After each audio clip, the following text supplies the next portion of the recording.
RTC బస్సులో ఓ మహిళా కండక్టర్ను కాలితో తన్నిన ఘటన ఇప్పుడు రాష్ట్ర వ్యాప్తంగా అయితే సంచలనం క్రియేట్ అవుతోంది. ఈ ఘటనపై TSRTC MD VC Sajjanar Twitter వేదికగా చాలా సీరియస్గా స్పందించారు.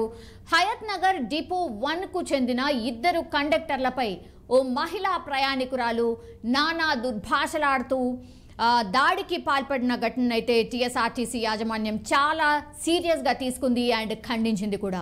ఈ ఘటనపై Rachakonda commissionerate, LB Nagar police స్టేషన్లో ఆర్టీసీ అధికారులు కంప్లైంట్ కూడా రిజిస్టర్ చేశారు. ఈ కేసును పోలీసులు కూడా దర్యాప్తు చేస్తూ ఉన్నారు అండ్ చాలా సీరియస్గా కూడా తీసుకున్నారు. మొదటి ట్రిప్ను తన దగ్గర చిల్లర లేదని కండక్టర్ విన్నవించినా ఆ మహిళ ఏ మాత్రం కూడా వినకుండా దాడికి పాల్పడినటువంటి సిట్యుయేషన్ అండ్ చాలా నిబద్ధతతో అండ్ ఓపికగా సమర్థవంతంగా విధులు నిర్వహిస్తున్నటువంటి సిబ్బందిపై ఇలాంటి దాడులకు పాల్పడితే ఏమాత్రం ఉపేక్షించబోము అండ్ క్షమించబోమని టీఎస్ఆర్టీసీ యాజమాన్యం అయితే చాలా స్పష్టం చేస్తోంది.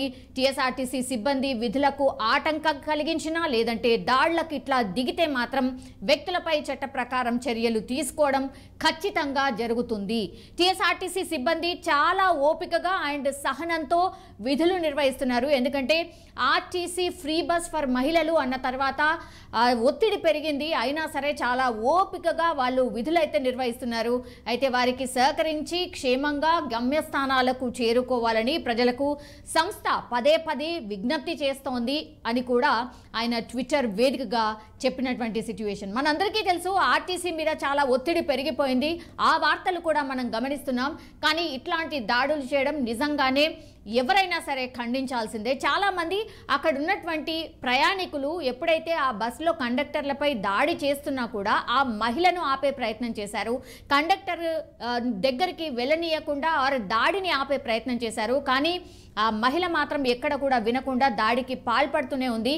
దీనిపైనే ఈ వీడియో చూసినా కూడా మనకు అర్థమవుతోంది అసలు భయంకరమైన భాష ఉపయోగించింది.